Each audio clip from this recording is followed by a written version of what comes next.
Padre que estás en los cielos, queremos venir ante tu presencia en este día, sabiendo que hoy tú vas a hablar a nuestras vidas. Sabiendo que estamos aquí porque tú quieres tocar lo profundo de nuestro corazón, lo profundo de nuestra alma.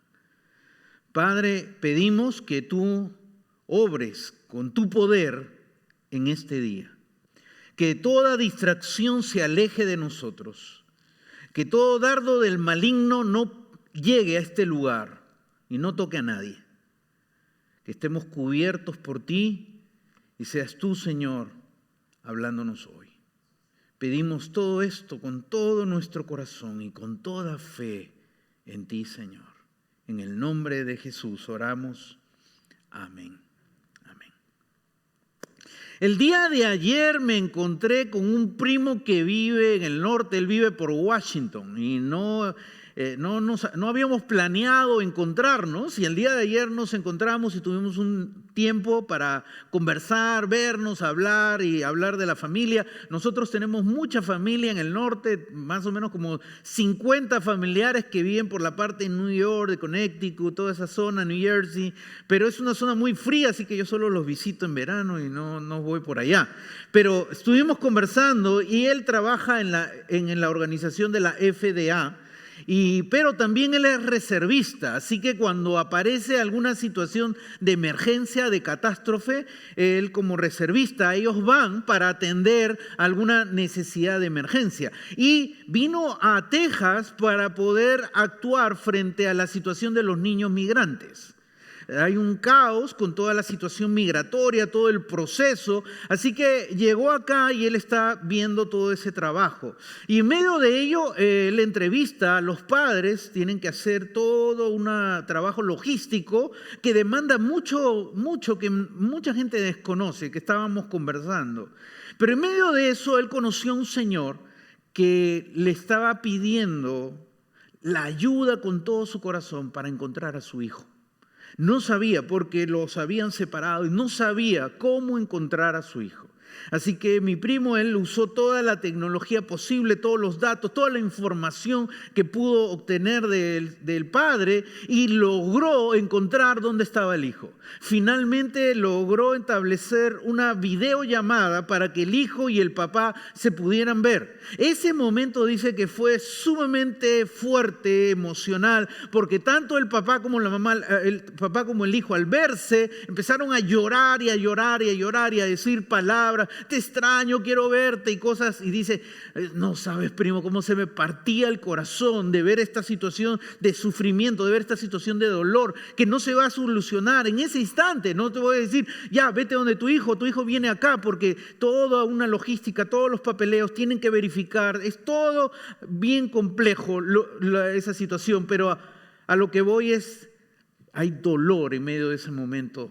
Y él contempló el dolor. Él otra vez fue a Puerto Rico. Lo enviaron a Puerto Rico por una situación de catástrofe. Muchos médicos fueron y él era el traductor, porque él habla inglés y español, y él era el traductor del doctor. El doctor no hablaba español y estaba viendo a una mamá y estaba la hija. Y en medio de ese momento el doctor le dice a mi primo, dile a la hija que su mamá se está muriendo. Qué tremendo momento, qué difícil el tener que decirle lo que el doctor le estaba explicando en ese momento. Y así él me contó muchas historias de dolor y sufrimiento que él ha visto como reservista cuando ha tenido que ir a diversos lugares. Nosotros hemos vivido 14 meses donde el mundo entero ha experimentado algo que no estaba preparado, algo que apareció y ha venido dolor y sufrimiento. En el mundo entero gente ha perdido familiares, amigos y ha visto el dolor de lo que es el vivir bajo la pandemia que apareció en el mundo. Y aún más gente perdió su trabajo, gente vivió con temor, gente vivió con gran incertidumbre qué va a ocurrir, qué va a pasar en el mundo. Hemos estado viendo el dolor y el sufrimiento. Yo como pastor, muchas personas se acercan y me hablan y me comparten historias de sufrimiento y dolor. El día de ayer en la noche alguien me comunicó y un pedido de oración por una situación de sufrimiento terrible que está teniendo. Amigos míos me comparten situaciones de sufrimiento. Una amiga de nosotros, su papá está en cáncer en fase terminal, su mamá está en una situación muy grave. Y así pudiera contar miles y miles de situaciones terribles de sufrimiento y dolor que existen en el mundo. Vemos el dolor. Todos nosotros somos conscientes del dolor y el sufrimiento que hay alrededor de nuestras vidas o en nuestras propias vidas. Quizá algunos de ustedes hoy día están acá con algunos problemas de sufrimiento de alguna situación. La pregunta que muchos a veces se hacen es, ponme la pregunta acá, es ¿por qué sufro? ¿Por qué? ¿Por qué sufro? Y uno puede responder en una reunión como esta, en donde estamos aquí juntos, y uno puede decir, el pecado vino al mundo, ingresó al mundo, y cuando el pecado ingresó, entró las enfermedades, entró el caos en el mundo, se perdió la armonía de la creación de Dios e ingresó el sufrimiento al mundo. Pero alguien que te habla y te dice lo que le está ocurriendo, ¿por qué me está ocurriendo esto a mí? ¿Por qué sufro? ¿Por qué me está ocurriendo esta situación a mí? Y no una vez, sino una y otra vez. Y esta pregunta trae frustración tremenda porque nadie tiene la respuesta a esta pregunta. Nadie le puede explicar a cada persona, a cada ser humano que se te acerca y te cuenta su tragedia, ¿por qué estoy sufriendo? No somos Dios y no sabemos. ¿Por qué? Aún más en la palabra de Dios, Dios no revela por qué es el sufrimiento de Job, por qué es el sufrimiento de Pablo, por qué es el sufrimiento de Pedro. No lo revela, no lo dice. Entonces hay otra pregunta que mejor nos podemos hacer tú y yo cuando enfrentamos el sufrimiento. ¿Cómo enfrento el sufrimiento? Cuando el sufrimiento llegue a mi vida, llega a algún ser querido, a algún familiar, ¿cómo enfrento eso? ¿Cómo voy a enfrentar el sufrimiento, el dolor, la tristeza? ¿Cómo lo enfrento? A veces todo nos va bien en la vida y pensamos que el sufrimiento no va a llegar a nosotros. Pero de una u otra manera el sufrimiento alcanza a cada ser humano. Nadie está libre del sufrimiento. Ni uno de nosotros, ni aún como cristianos podemos decir que estamos exentos de enfrentar el dolor y el sufrimiento en nuestra propia vida. Si te pones a pensar en los primeros cristianos, ellos conocieron a Cristo y empezaron a experimentar y a ver los milagros de Jesús. Escucharon las enseñanzas de los apóstoles, vieron sanidades, vieron milagros, experimentaron el compañerismo de la primera familia cristiana. Era algo maravilloso, cantaban, alababan a Dios, se sentían parte de una comunidad muy especial, hasta que llegó algo que probablemente no esperaban. Llegó situación que Pedro lo va a describir en 1 Pedro capítulo 1 versículo 1. Dice: Pedro, apóstol de Jesucristo, a los elegidos extranjeros dispersos por el Ponto, Galacia, Capadocia, Asia y Bitinia. Pedro está escribiendo, esta es una carta que Pedro está escribiendo y es importante entender a quiénes escribe esta carta. Pedro escribe a los elegidos. Esa palabra es bien importante para entender que está escribiendo a los cristianos, a la comunidad cristiana. La primera comunidad cristiana está escribiendo Pedro a ellos. Y mira cómo los llama. Pedro sabe lo que ellos están pasando. Pedro también estaba viviendo momentos difíciles, pero Pedro no los llama a los sufrientes. Quiero que te des cuenta.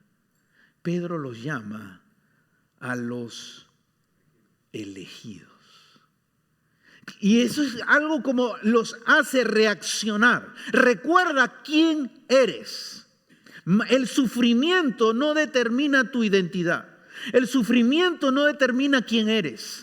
Dios determina quién eres. Eres un elegido de Dios. Eres parte del pueblo de Dios. Dios te ha llamado y te llama su hijo. Te llama pueblo mío, te dice Dios.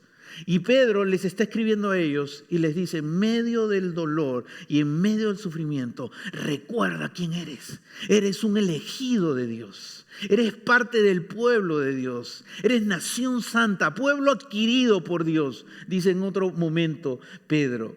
Pero luego de decirles su identidad, empieza él hablando así, va a decir algo que les ocurre a ellos.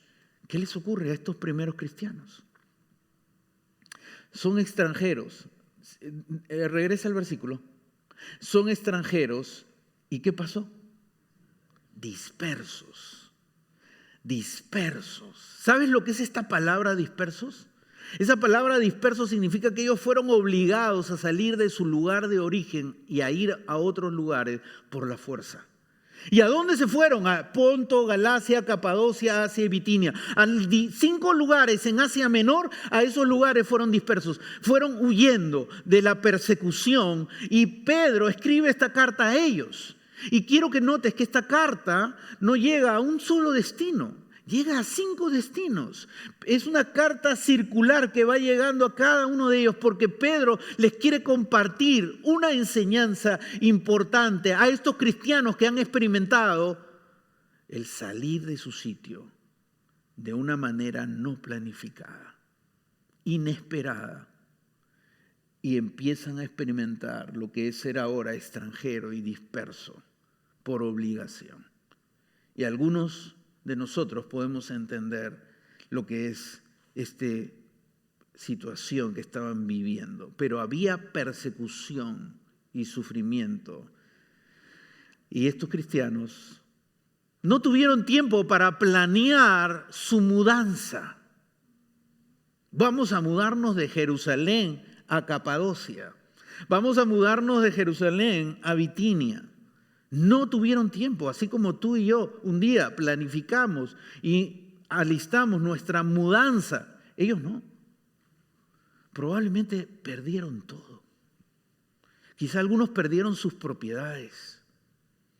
Perdieron quizá lo que lograron prosperar. Y llegaron a estos lugares para tratar de sobrevivir. Y Pedro está escribiendo a estos cristianos. Pasa la siguiente, los primeros cristianos vieron cosas maravillosas, vieron milagros, vieron el poder de Dios, vieron la conversión en sus vidas, vieron cómo 3,000 personas se convirtieron en un día, pero de manera inesperada enfrentaron momentos de dolor. Llegó el dolor y llegó el sufrimiento a sus vidas. Y el dolor y el sufrimiento llega así a la vida del ser humano, muchas veces, de manera inesperada. Y estos primeros cristianos enfrentan esa situación terrible y momento complicado.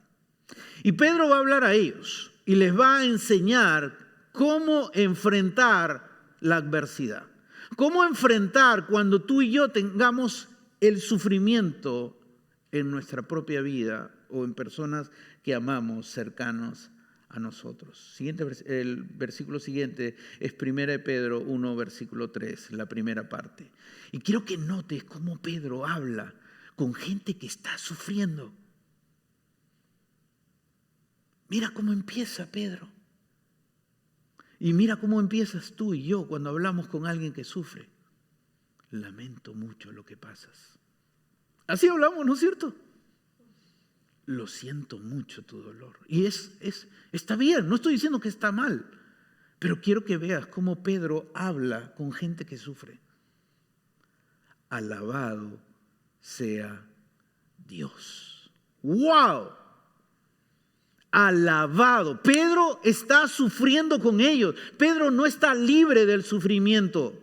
No es alguien que está en su oficina y escribiendo a gente que está sufriendo lejos de él.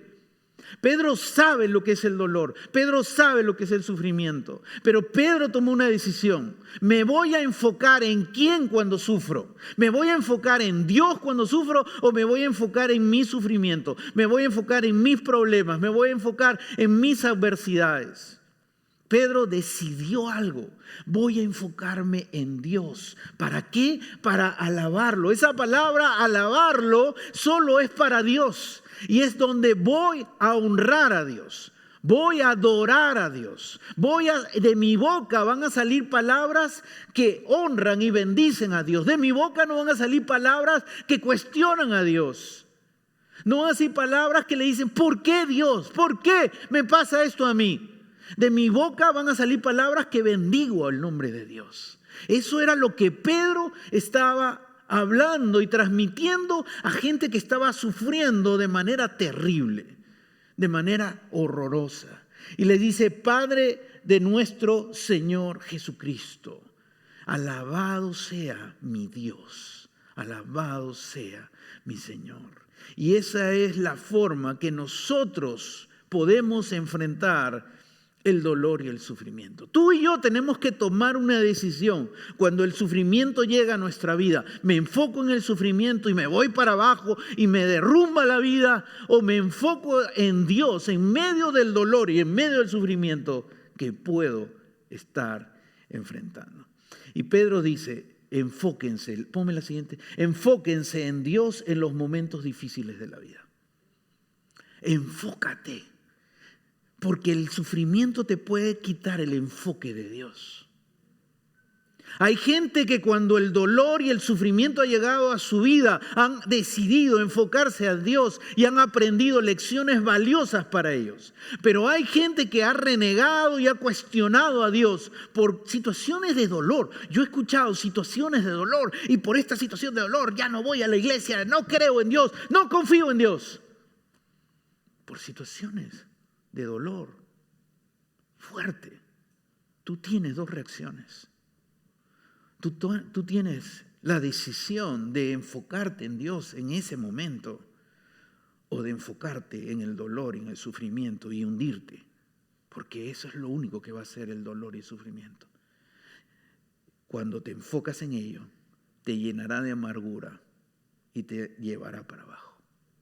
O te enfocarás en Dios en esos momentos duros y difíciles. Pedro estaba atravesando momentos duros y Pedro sabía que estaba escribiendo a gente que estaba sufriendo terriblemente. Era gente que sabía que podía morir por su fe. Era gente que había visto familiares y amigos morir por su fe en Jesús. Cosa seria. Tú y yo estamos acá hoy día, pero nuestra fe no está amenazada para que muramos. Pero ellos sí. Y Pedro sabía. Por eso cuando él escribe esta carta de Primera de Pedro, él utiliza la palabra sufrimiento 4 veces y 2 veces utiliza la palabra prueba. Quiere decir que cuando él escribe esta carta, solo en el primer capítulo hay 4 veces la palabra sufrimiento y 2 veces la palabra prueba. Es que realmente la gente a la que él estaba escribiendo estaban atravesando un momento duro, un momento de dolor. Y Pedro sabía lo que ellos estaban pasando. Y el mismo Pedro estaba amenazado de su vida por su fe. Tú y yo somos los que decidimos en quién nos enfocamos cuando el dolor y el sufrimiento golpea tu vida y golpea mi vida. Ahora, quiero decirte algo. Hay una enseñanza o un dicho popular que dice, la paz y la esperanza está dentro de ti. No sé si eso lo han sacado de la Guerra de las Galaxias o de dónde lo han sacado esa frase, esas ideas, ¿no? El ser humano puede encontrar en su interior, hasta hay clases. El día de hoy puedes encontrar programas, cómo encontrar la paz y la esperanza dentro de ti. Pedro les escribe a gente que está sufriendo, y vamos a ver lo que dice en el siguiente versículo que vamos a ver ahora. Dice así: por su gran misericordia nos ha hecho nacer de nuevo mediante la resurrección de Jesucristo, para que tengamos una esperanza viva. La esperanza, Pedro les está diciendo a esta gente que está sufriendo, a estos cristianos que están sufriendo, la esperanza no la produces tú, no la puedes producir, no la puedes crear. La única manera para que tú tengas la esperanza es que Dios te la dé. Dios en su compasión, porque Dios tiene misericordia, compasión del ser humano. Él sabe el dolor que atravesamos. Y en esa compasión que Dios tiene hacia nosotros, Él nos quiere regalar una esperanza. La palabra esperanza tiene que ver con una actitud ferviente en Dios, una confianza fuerte en Dios, en el obrar de Dios. Y por eso cuando uno se convierte, cuando uno llega a conocer a Cristo, uno empieza a tener una confianza en Dios que antes no lo tenía. Y uno empieza a ver, wow, ¿por qué confío en Dios? ¿Cómo hago cosas? ¿Cómo me atrevo a cosas? ¿Cómo hay gente que me ha contado? He hablado con una persona que era ladrón y le he empezado a decir del Señor, Dios te ama. Otra persona me contó, yo estaba con unos paquetes, vino el ladrón, me quitó las cosas, le empecé a hablar del Señor. ¿De dónde sacas eso? Solo Dios puede producir eso en tu corazón, en mi corazón, en mi vida. Porque Él te regala una esperanza, una convicción fuerte que yo sé en quién he creído. Y no es cualquier esperanza. Pedro describe con claridad la esperanza que tú y yo tenemos. Dice, una esperanza viva. Pedro, al decir que hay una esperanza viva, quiere decir que todo lo contrario de esperanza viva es una esperanza muerta. Pedro quiere decir, existe esperanzas vacías, existe esperanzas muertas. Y mucha gente, cuando enfrenta el dolor y el sufrimiento, confía en esas esperanzas muertas y vacías. Y yo me quedo sorprendido de cómo el ser humano confía en tantas tonterías. He visto por lugares y me he quedado sorprendido manejando por acá o por otros lugares de Estados Unidos. Ver, aquí te leemos tu mano. Y tienen un letrero y tienen un lugar que alquilan. Y si tienen un letrero tienen que pagar publicidad. Y si tienen un lugar que alquilan tienen que pagar el lugar que alquilan. Quiere decir que ese negocio rinde. Quiere decir que rinde. Quiere decir que hay gente que pone su esperanza en esas tonterías. Esperanzas vacías. En lugar de poner su esperanza en Dios. Ponen su esperanza en esperanzas muertas. Pero Dios nos dice a nosotros, Dios dice a los cristianos, hey, yo te quiero regalar una esperanza viva, una esperanza real, una esperanza auténtica. Esto es auténtico, esto es real. Esa es la esperanza que te quiero regalar. ¿Y cómo tú y yo podemos recibir esa esperanza? Porque he dicho, no la produces, yo no la produzco. Ah, pastor, paso acá al frente, pongan sus manos sobre mí. No, yo no la produzco, solo Dios te la puede dar. Pero ¿cómo puedo tener esa esperanza? Y aquí Pedro dice algo, wow, importantísimo. Quiero que lo notes, porque está hablando con gente que sufre y con gente que puede morir. Y Pedro está interesado en el destino eterno de esas personas. Y quiero que notes lo que le dice. Dios tiene misericordia, Dios tiene compasión del dolor. No es que Dios no tenga compasión. Dios tiene compasión. Pero ¿cómo puedes tú y yo recibir esa esperanza viva? Y dice algo acá bien importante. Que dice, hay que nacer de nuevo. ¿Cómo voy a nacer de nuevo? Dijo Nicodemo. ¿Voy a entrar por segunda vez al vientre de mi madre? No entendía este hombre que Jesús no estaba hablando del nacimiento físico. Todos los que estamos acá hemos nacido físicamente, pero aquí se está hablando del segundo nacimiento, que es el nacimiento espiritual. Y para poder entrar en el reino de los cielos, Jesús le dijo a Nicodemo, en Juan capítulo 3, lo puedes leer, le dijo, si no naces de nuevo, tú no entrarás al reino de los cielos. ¿Sabes quién era Nicodemo? Nicodemo era un fariseo, era un hombre religioso, era un hombre conocedor de la Biblia, era un hombre que iba a la sinagoga, era un hombre que obedecía las leyes de Dios. Y Jesús le dice, no vas a entrar al reino de los cielos con todo eso. Vas a entrar al reino de los cielos si naces de nuevo. Y la única manera de nacer de nuevo es cuando uno pone su fe en Jesús como Señor y Salvador de mi vida. En ese momento que yo le digo a Jesús, Jesús, te reconozco como el Señor y Salvador de mi vida. Sé que moriste por el mundo, como todo el mundo lo dice, ¿no? Jesús vino para morir por todos, sí, pero en el momento en que tú pones tu fe, tú tomas la decisión de poner tu fe en Jesús como el Señor y Salvador de tu vida, en ese momento naces de nuevo.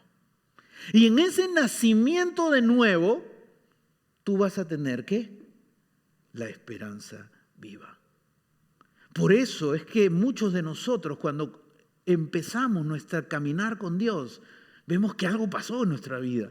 Nuestra valentía, nuestra confianza en Dios, nuestro atrevimiento, porque tenemos una esperanza viva. Sabemos que Dios está con nosotros. Pero algo más, la gente dice que los cristianos tenemos fe en el vacío. Y Pedro nos va a decir algo muy importante. Hemos nacido de nuevo mediante, o sea, el sustento, la base, lo que sostiene la fe es la resurrección de Jesucristo. Jesucristo murió, pero Jesucristo resucitó. Y la resurrección de Jesucristo es la base de nuestra fe cristiana. Por eso gente ataca la resurrección. Hay muchas teorías. Y hay gente, por ejemplo, que dice que Jesús no murió. No murió. ¿Sabes qué pasó? Se desmayó. Y después, cuando estaba dentro de la tumba, se despertó y salió caminando. Una teoría que es total, para un médico que estudie eso, es ridícula. Porque basta con estudiar todo el padecimiento que Jesucristo sufrió antes de la cruz, que fue otro padecimiento. La forma más cruel de morir en ese momento era en la cruz. Y Jesús sufrió de una manera terrible. Las pruebas, las evidencias de que Jesucristo resucitó son abundantes. Nuestra fe descansa en un hecho histórico que Jesucristo no solo murió, sino resucitó. Se levantó de los muertos. El poder de Dios lo levantó de los muertos para que tengamos una esperanza viva. Tenemos una fe sólida. Sigue diciendo Pedro en el versículo 4, y recibamos, ahora va a describir Pedro lo que hemos recibido nosotros. Denme un segundo para tomar un poquito de agua. Y recibamos, dice Pedro, ¿qué cosa? Una herencia. Si de repente estás en tu casa y suena el teléfono y dice, ¿te llamas tal? Sí. Ah, ¿tenías un tío tal? Sí. Te dejó una herencia. Yo sé que tu sonrisa va a salir. Porque sabemos que detrás, no por lo que le ocurrió al tío, no soy tan cruel, ¿no? Sino porque todos sabemos que en una herencia hay beneficios. ¿No es cierto? En una herencia va a traer beneficios y uno se prepara para disfrutar de esos beneficios. Pero la herencia, y hay gente que ha recibido herencias, y ha sido chistoso porque hay gente que ha recibido herencias grandes y luego las ha perdido. Hay gente que no sabía administrar el dinero, recibieron herencias y al año terminaron el año igual como empezaron, porque no supieron administrar su herencia y perdieron todo. Y así es las herencias terrenales. Las puedes tener y se pueden ir. Pero Dios aquí va a describir la herencia que Él nos promete. Y él utiliza 3 palabras para describir tu herencia y mi herencia. Así que nosotros no necesitamos recibir una llamada telefónica. Ya Pedro nos está comunicando que tienes una herencia. ¿Sabías eso? Tienes una herencia. Y esta herencia tiene 3 características. La primera es indestructible. Nadie lo puede destruir. Ningún enemigo puede destruir la herencia que Dios te promete. Segundo, incontaminada. No la pueden contaminar. La herencia de Dios se mantiene pura. En tercer lugar, inmarchitable. No se marchita, no muere. Algo que me gusta a veces sorprender a mi esposa, debería hacerlo más seguido, pero a veces la sorprendo así, es le compro rosas y le llevo. Y mi esposita lo arregla en la casa y lo pone en un jarrón. Y cuando se prenden son bonitas, ¿no? Y qué lindas. Y le digo, mira las rosas que te compré. Pero después, pasado unos días, ya no la mires. Porque esas rositas se marchitan. Pero mira lo que dice acá. Inmarchitable. La herencia que Dios nos promete no se marchita, no va a morir. Tal herencia, aún más dice algo, tal herencia está reservada. Esa palabra reservada significa que está protegida. ¿No? Hay gente que deja herencia y pone pues toda la protección humana, ¿no? Con leyes, con abogados, pero aún así pueden fallar.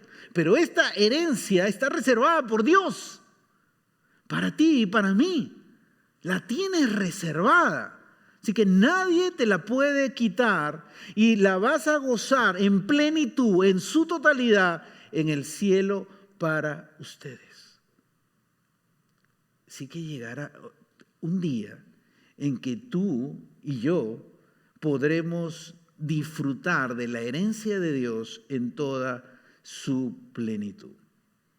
Y eso Pedro le está diciendo a gente que está sufriendo. Y le está diciendo, enfócate, pásame la siguiente lámina, por favor. Enfócate en Dios en los momentos difíciles de la vida, sabiendo algo, sabiendo que tienes una herencia eterna. En los momentos de dolor y sufrimiento, recuerda, Dios tiene una herencia eterna, eterna. No se destruye, no se marchita y no se contamina. Esa es la herencia perfecta que Dios tiene para ti y para mí. Pedro sigue hablando con la gente que está sufriendo y les va a decir en el versículo 5 lo siguiente. A quienes el poder de Dios protege mediante la fe hasta que llegue la salvación que se ha de revelar en los últimos tiempos. Y Pedro les dice, Dios desea protegerlos. Dios mismo se quiere encargar de tu protección, de mi protección, con su poder. El poder de Dios quiere protegernos a nosotros. Dios está interesado en cuidarte. Y esa palabra proteger en el griego habla de una fortaleza. La gente en la antigüedad, la manera de sentirse segura era cuando entraba a una fortaleza. Ahí se sentía seguro. Si uno salía de la fortaleza y veía que venía el enemigo, ¿qué hacía? Corría a la fortaleza y en la fortaleza se sentía seguro. Dios te está diciendo, tú estás en mi fortaleza. Estás protegido en mi fortaleza. Pero, esa es la parte de Dios, pero Dios te llama a ti y a mí a algo en medio del dolor y en medio del sufrimiento. Y nos llama a tener fe. Y aquí no es una fe salvífica, acá no es la fe para nacer de nuevo, es la fe salvífica ya la tuvimos, acá es la fe, la confianza en Dios en medio de lo que pasa en nuestra vida. Confío en ti, Dios, aunque no entiendo lo que estoy pasando.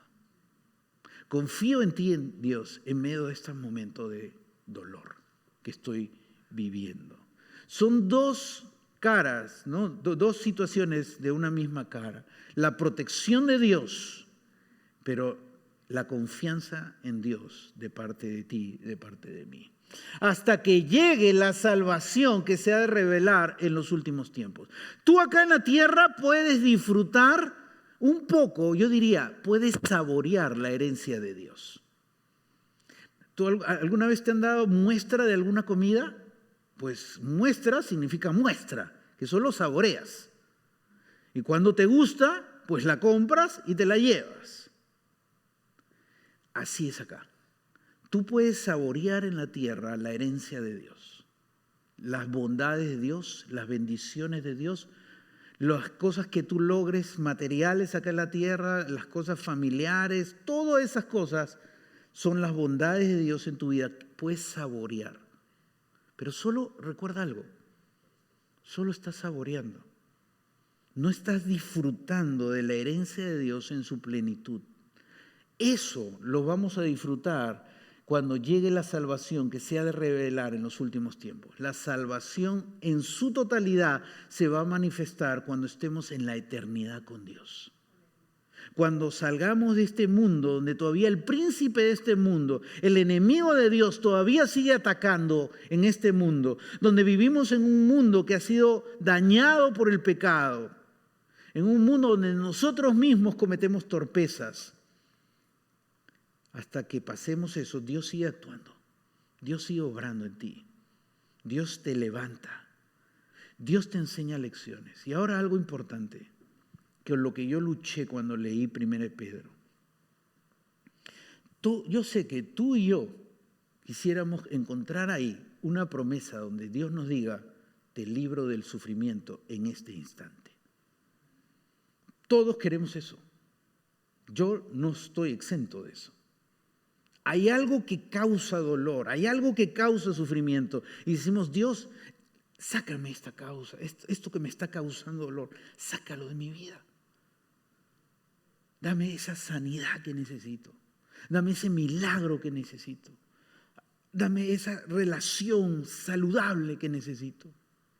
Queremos ser libres de eso.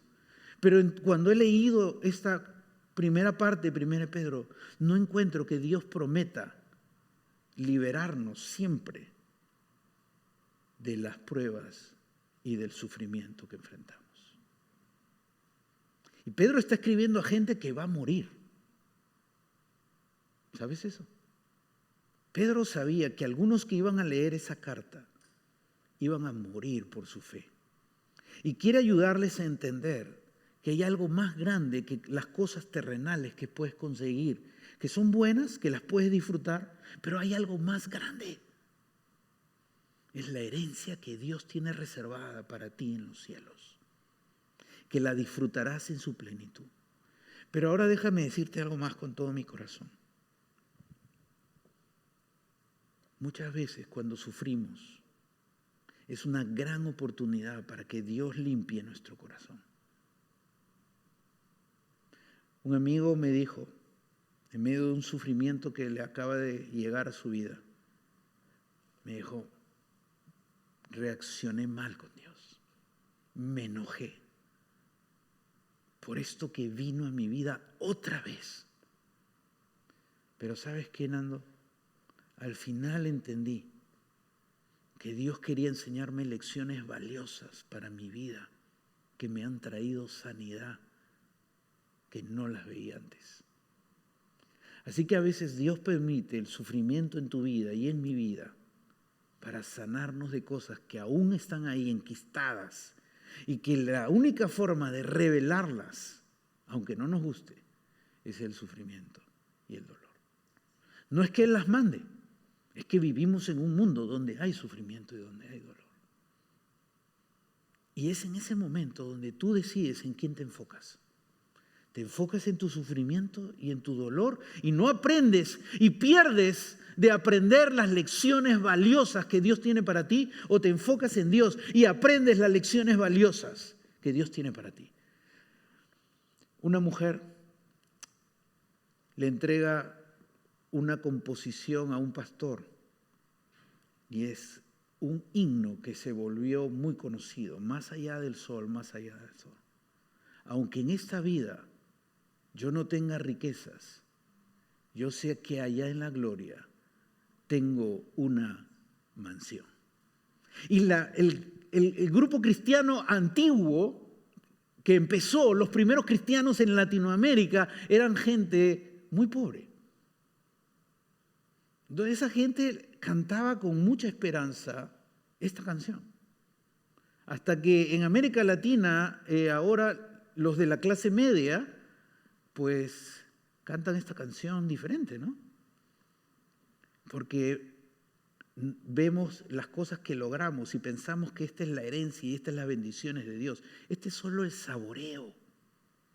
Solo estás saboreando algo. La real herencia de Dios la vas a disfrutar en el cielo. La plenitud de la bondad de Dios la vas a disfrutar en el cielo, donde no hay dolor, donde no hay enfermedad, donde no hay sufrimiento.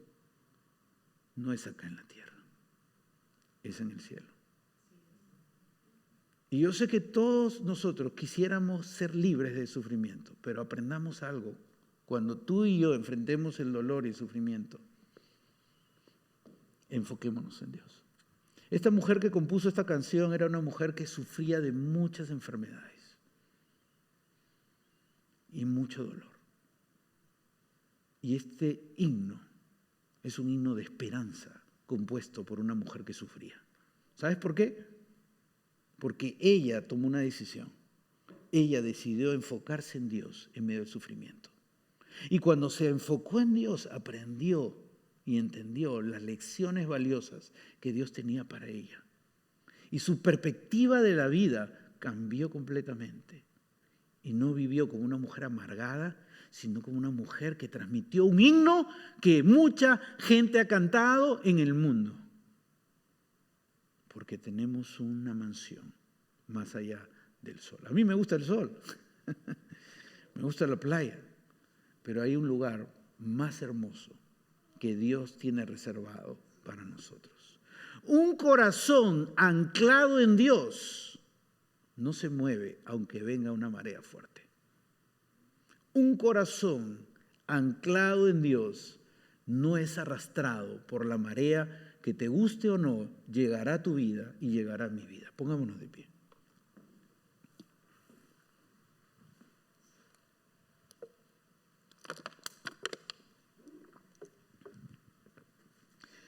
Dios quiere que su iglesia sea una iglesia que transmita esperanza a un mundo sin esperanza. Dios quiere una iglesia que sepa enfocarse en Dios en medio de las luchas, del sufrimiento y del dolor. Y enseñarle a la gente que ahí está realmente el camino para tener paz y disfrutar de Dios en plenitud. Oremos. Padre que estás en los cielos, te damos gracias por tu palabra, Señor. Gracias por lo que Pedro escribió a este grupo de cristianos que estaban enfrentando un momento duro en su vida y aprendieron lecciones valiosas para ellos. Qué tremendo lo que ellos pasaron. No solo estaban amenazados con perder sus propiedades, su dinero y sus ahorros, sino estaban amenazados con perder su propia vida. Y en medio de eso, Pedro les enseña que tenemos una esperanza viva en un Dios que nos tiene reservado una herencia maravillosa. Y acá en la tierra nos dejas saborear esa herencia. Cuando nos das de tus bondades, nos das de tus bendiciones, solo es un poco de lo mucho que tendremos cuando estaremos contigo gozando de la eternidad. Gracias, Dios, por tu palabra. Obra en cada vida, en cada persona que está enfrentando sufrimiento y dolor. Que levante sus ojos a ti, que se enfoque en ti, que ponga su confianza en ti. Y en medio de eso aprenderá lecciones valiosas que tú le quieres dar. Te bendecimos, Dios. Te alabamos por ser nuestro Dios y por no dejarnos solos en medio del dolor y en medio del sufrimiento. Gracias, Señor. Tú eres nuestro Dios. Tú eres la roca que sostiene nuestra vida. Tú eres el ancla que nos permite, Señor, mantenernos firmes cuando venga la marea que venga. Y en ti nos sostenemos, a ti honraremos por siempre. En el nombre de Jesús. Amén. Amén. Que Dios bendiga sus vidas, que tengan un lindo día. Nos vemos pronto.